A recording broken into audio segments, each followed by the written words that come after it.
Yeah, we got another batch of storms last night around 8:30 to 11. Lost power for 4 hours.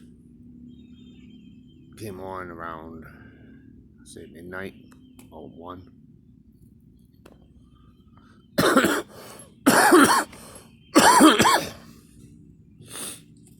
That's what happened.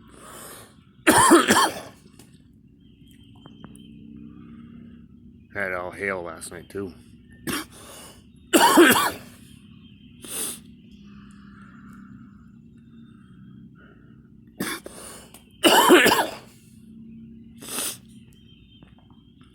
Well, it was pretty good.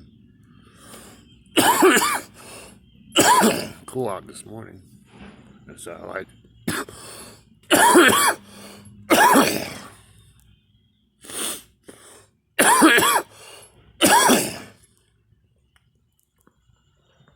other than that, it's up good.